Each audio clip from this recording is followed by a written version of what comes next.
इकबाल का नौकर कहने लगा कि मैं सोया हुआ था अपने कमरे में, रात के 2, 3 या 4 बजे का वक्त होगा। अल्लामा इकबाल ने मुझे आके जगाया और मुझे फरमाने लगे कि मेरे एक मुअज़्ज़ज़ मेहमान आए हैं, तो उठो, उनके लिए कहीं से ताज़ा लस्सी बनवा के लाओ।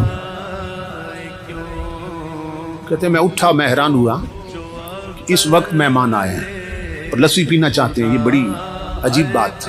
इस वक्त लस्सी कहाँ से मिलेगी? तो कहते हैं मैं किचन की तरफ गया, मैंने कहा बर्तन लेके तो जाता हूँ, निकलता हूँ, देखते हैं कहाँ से मिलती। तो इकबाल ने कहा बर्तन मैं खुद दूंगा। इकबाल ने बर्तन खुद धोया अपने हाथों से और मुझे कहा कि जाओ कहीं से लस्सी लेके आओ।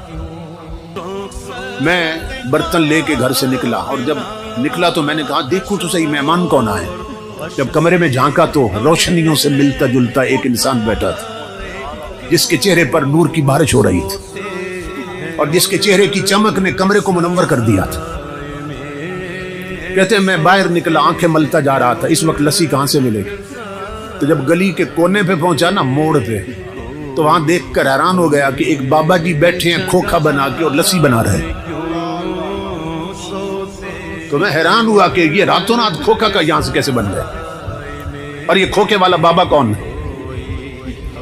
फिर दिल में खुशी भी हुई कि चलो काम करीब से हो गया, ये सुबह तहकीक करेंगे ये खोखा किसने बनाया और ये बाबा जी कौन है।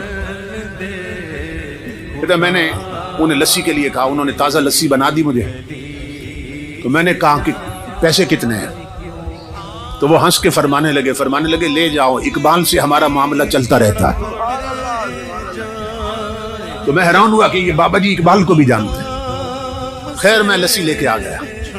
इकबाल ने बर्तन मुझसे पकड़ा और अंदर मेहमानों को पेश।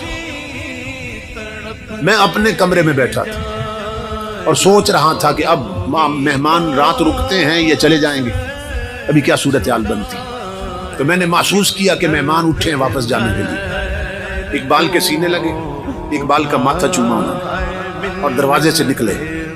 मैंने इकबाल को आवाज दी, मैंने कहा अल्लामा साहब मैं दरवाजे कुंडी लगा देता हूँ, आप आराम फरमाएं। कुंडी लगाने की बजाय मैं गली में चला गया। मैंने कहा देखो तो सही मेहमान इस वक्त आए थे, कि कौन है, किधर जाते हैं। तो इकबाल का नौकर कहता है मैंने जब देखा तो अल्लाह की इज्जत की कसम, उन्होंने एक कदम उठाया इकबाल के दरवाजे से और दूसरा कदम गली के आखिरी कोने में रख दिया और गायब हो गए। मैं पीछे भागा, मैंने कहा ये इतना लंबा कदम जिस्मानी नहीं हो सकता, ये कोई रूहानी कदम उठा। पीछे भागा, जब